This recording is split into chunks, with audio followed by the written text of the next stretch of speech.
It was raining outside. The heavy drops were pounding on the roof, filling the air with a steady, almost hypnotic rhythm. The house was quiet since Michael had left, leaving Emily alone to enjoy that rare moment of peace. The warm bath water ran down her skin, easing the tension in her shoulders as she lost herself in thought. That's when the doorbell rang, shattering the peace of the moment. Without hesitation, imagining it was her son returning early, she said without thinking, "Come in, Michael." The sound of the door opening echoed through the house, but something was wrong. No sound of hurried footsteps, no familiar voice calling out to her, just silence. An unexpected chill ran down her spine, even under the warm water. Emily frowned, turned off the shower, and without time to dress, adjusted the towel around her body before going downstairs. The steam still clung to her skin as she stepped onto the cold wood of the hallway, her feet leaving faint wet marks along the way. Her eyes caught the silhouette standing at the door, and the surprise was instant. It wasn't Michael. It was James, her son's friend, who seemed as frozen as she was in that moment. The sound of the rain hung heavy in the tense silence between them. His gaze travelled over her face before hesitantly dropping, as if struggling not to notice too much. Emily felt her heart race, a mixture of embarrassment and something more, something she wasn't ready to name. The towel suddenly seemed smaller, and her skin, still warm from the bath, goosebumped in contrast to the cold air coming in through the open door. "James!" Her voice came out quieter than she intended, and the intensity of his gaze made her feel a different kind of heat spread through her body. She should step back, cover herself better, say something to break the strange atmosphere. But for some reason, everything in her hesitated. James remained standing at the entrance, his shoulders still wet from the rain lashing down outside. His gaze wandered over Emily's figure for a moment before he looked away, trying to maintain his composure. "Sorry, I didn't know you." He hesitated, and Emily realized he was struggling to keep his gaze above her collarbone. The silence between them seemed thick, charged with something neither of them dared to name. Emily realized belatedly the situation she was in. The towel clutched against her body didn't hide enough, and the way James tried but failed to keep his eyes fixed on hers only made it more obvious. She swallowed hard, the heat rising to her skin in a way that had nothing to do with her recent bath. "I thought it was Michael," she said, as if the explanation could dissolve the tension in the air. James stepped inside, closing the door behind him as the rain intensified outside. The smell of dampness mingled with the perfume that still clung to Emily's skin, making the atmosphere even more intimate. "He texted me saying he'd be late. Since the rain picked up, I came early," he explained, his voice low, almost hoarse. A new silence fell, charged with something electric, undefined. Emily should move away, get dressed, turn this into a normal situation. But for some reason, she didn't move. Neither did James. There was something different in the way he looked at her now, not with the usual casualness, but with a new weight, a meaning she wasn't ready to decipher. The rain continued to fall outside, like a perfect backdrop to a moment that seemed about to cross an invisible line. Emily stood there, with the towel still wrapped around her body, the warm steam from the bath still rising from her skin. The towel, damp and slightly tight, didn't completely cover her curves, revealing more than she'd like, but James's gaze didn't seem to notice any of that, or rather, he noticed every detail. His eyes couldn't hide the way they devoured every inch of Emily's body. She felt the heat rise to her skin, the discomfort mixing with a strange sensation, as if his gaze touched her without permission. She, a blonde with silky hair and light eyes, felt vulnerable, although she had never felt so observed. The towel barely concealed the fullness of her breasts and the gentle curve of her waist, outlining her long, shapely legs. Every movement she made seemed to drag on in time, as if his proximity made her even more self-conscious. James watched her with an intensity that made the air around them seem thicker, more charged with something she didn't know how to react to. It was something between desire and caution, between right and wrong. Emily tried not to think too much about what was happening, but James's gaze fixed on her wouldn't let her escape. The heat of her own skin now seemed greater, as if the towel wasn't enough to really cover her. It was hard not to notice the way he looked at her, as if he were at the mercy of his own desire. She swallowed hard and, with a voice a little hoarser than she'd like, said, "I'm going to put on some clothes. Make yourself at home." Those words, attempts to create some distance, came out with a soft, almost inviting tone, as if the silence between them was something more than simple hesitation. She turned and walked to the bedroom, her steps causing a slight ripple in the towel, leaving James with an even more thirsty look.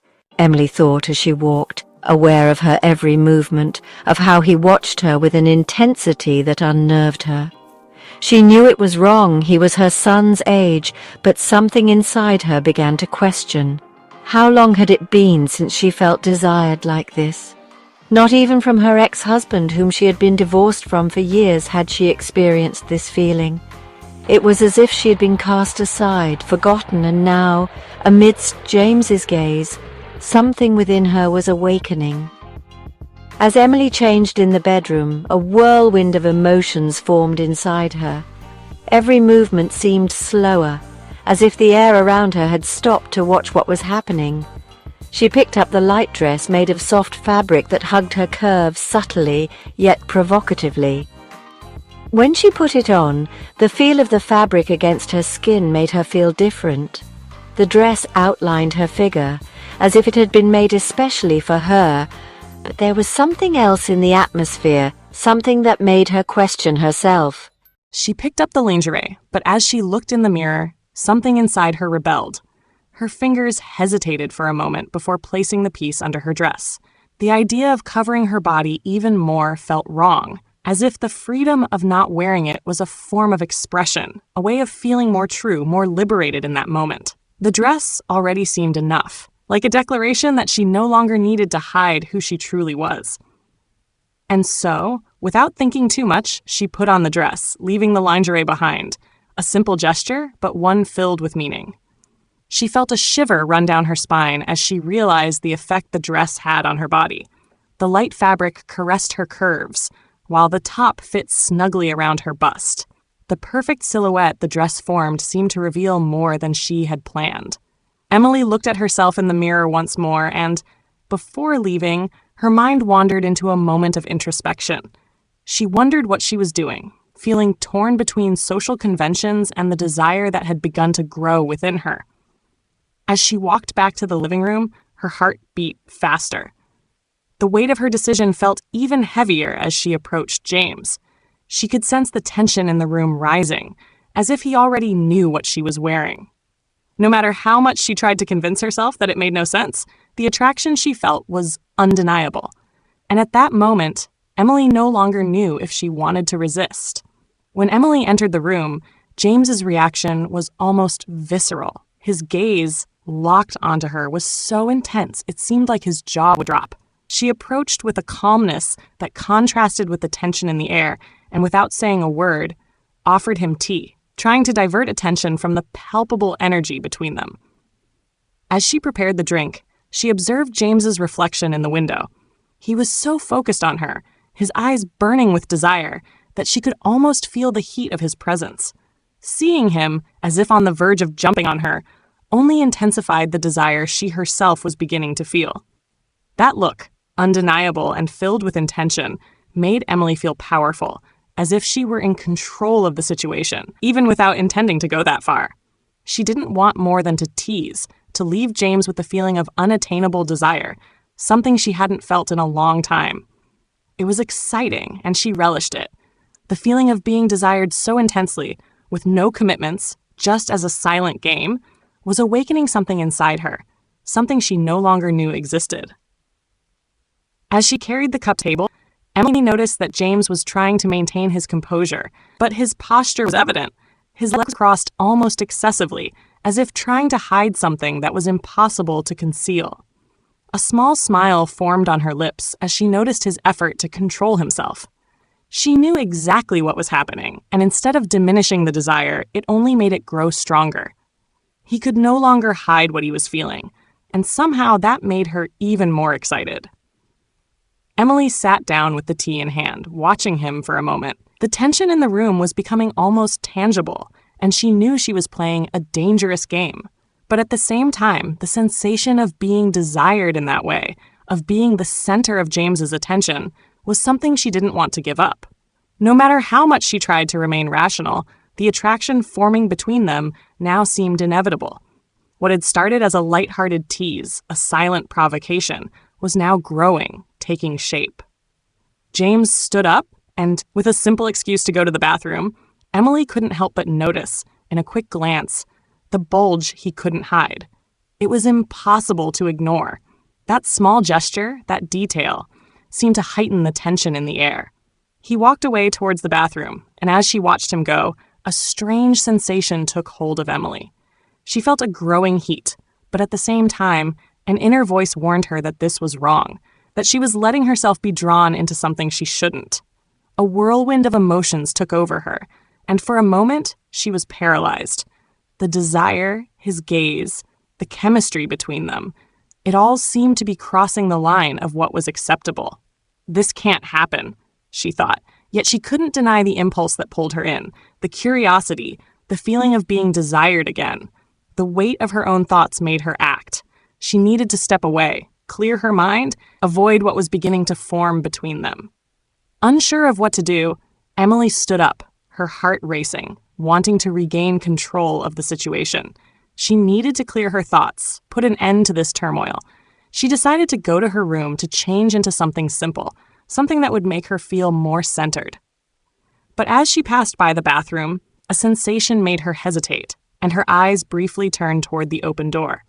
To her surprise, James had his tool in hand. It was very big, and she almost let out a gasp at the sight. Emily stepped into the bathroom without thinking twice, placing her hand over the piece. James, frozen in place, could only stammer, "Mrs. Emily." The fear that her son could arrive at any moment only heightened her excitement. With the piece in her hand, Emily began kissing James, and he, with firm hands, pulled her close against his body, placing his hand on Emily's flower, where she was dripping. Emily knelt down to check the size of James's friend with her lips. After a few minutes, in a forceful movement, James pulled Emily against the bathroom sink, and just as he began to brush the brush on the canvas, they heard a noise at the door. Quickly, Emily ran to her room, and James fixed himself in the bathroom before returning to the living room. It was Michael who had arrived. Both began to talk and went to Michael's room, and after a few hours, they both left. The fear that James might tell Michael something was immense, but Michael seemed to have never found out anything. If you like this story, subscribe to the channel, turn on notifications, and leave a comment below. And don't forget to watch our latest video about the carpenter who fixed more than just the porch.